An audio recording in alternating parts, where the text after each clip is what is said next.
Dimanche 30 décembre 2018, la Sainte Famille a naissé. Première lecture. Samuel demeura à la disposition du Seigneur tous les jours de sa vie. 1 Samuel 1, versets 20 à 22 et 24 à 28. Lecture du premier livre de Samuel. Elkana s'unit à Anne, sa femme, et le Seigneur se souvint d'elle.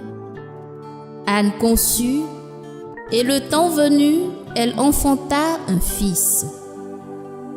Elle lui donna le nom de Samuel, c'est-à-dire Dieu exauce. Car, disait-elle, je l'ai demandé au Seigneur. Elkana, son mari, monta au sanctuaire avec toute sa famille pour offrir au Seigneur le sacrifice annuel et s'acquitter du vœu pour la naissance de l'enfant. Mais Anne n'y monta pas. Elle dit à son mari, « Quand l'enfant sera sevré, je l'emmènerai. Il sera présenté au Seigneur et il restera là pour toujours. » Lorsque Samuel fut sevré, Anne, sa mère, le conduisit à la maison du Seigneur à Silo. L'enfant était encore tout jeune. Anne avait pris avec elle un taureau de 3 ans, un sac de farine et une outre de vin.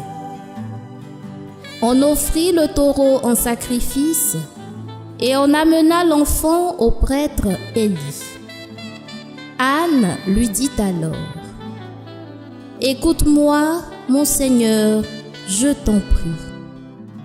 Aussi vrai que tu es vivant, je suis cette femme qui se tenait ici près de toi pour prier le Seigneur. C'est pour obtenir cet enfant que je priais, et le Seigneur me l'a donné en réponse à ma demande. À mon tour, je le donne au Seigneur pour qu'il en dispose. Il demeura à la disposition du Seigneur tous les jours de sa vie. Alors, ils se prosternèrent devant le Seigneur. Parole du Seigneur. Psaume 83. Heureux les habitants de ta maison, Seigneur. De quel amour sont aimées tes demeures, Seigneur, Dieu de l'univers. Mon âme se puise à désirer les parvis du Seigneur. Mon cœur et ma chair sont un cri vers le Dieu vivant.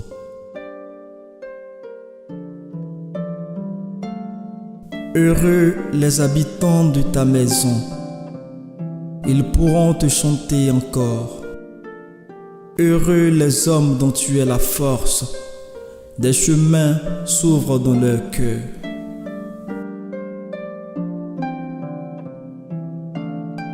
Seigneur, Dieu de l'univers, entends ma prière. Écoute, Dieu de Jacob.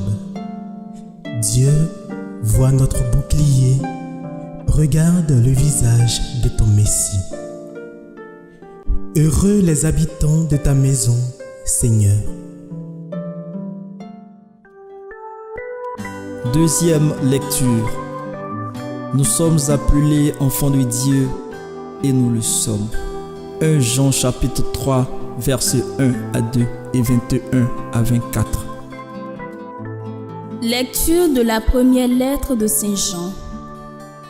Bien-aimés, voyez quel grand amour nous a donné le Père, puisque nous sommes appelés enfants de Dieu.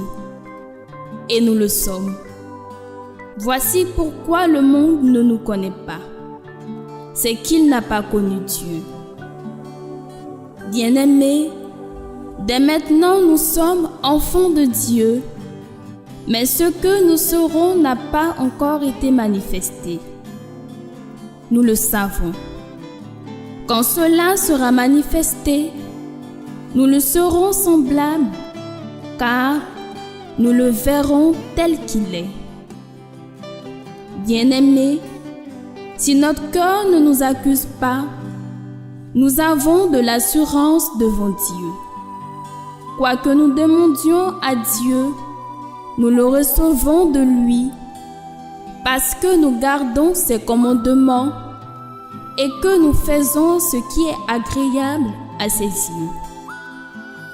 Or, voici son commandement: mettre notre foi dans le nom de son Fils Jésus-Christ et nous aimer les uns les autres comme il nous l'a commandé.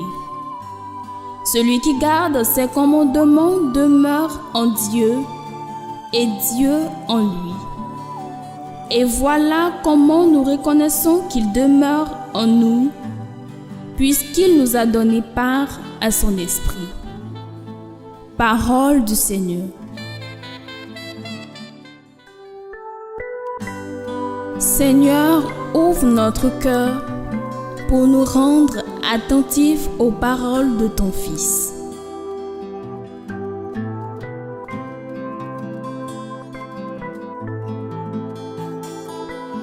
Évangile. Les parents de Jésus le trouvèrent au milieu des docteurs de la loi. Luc chapitre 2, versets 41 à 52. Évangile de Jésus-Christ selon saint Luc. Chaque année, les parents de Jésus se rendaient à Jérusalem pour la fête de la Pâque. Quand il eut 12 ans, ils montèrent en pèlerinage suivant la coutume. À la fin de la fête, comme ils s'en retournaient, le jeune Jésus resta à Jérusalem à l'insu de ses parents. Pensant qu'il était dans le convoi des pèlerins, ils firent une journée de chemin avant de le chercher parmi leurs parents et connaissances. Ne le trouvant pas, ils retournèrent à Jérusalem en continuant à le chercher. C'est au bout de 3 jours qu'ils le trouvèrent dans le temple, assis au milieu des docteurs de la loi. Il les écoutait et leur posait des questions, et tous ceux qui l'entendaient s'extasiaient sur son intelligence et sur ses réponses. En le voyant, ses parents furent frappés d'étonnement et sa mère lui dit : « Mon enfant, pourquoi nous as-tu fait cela ?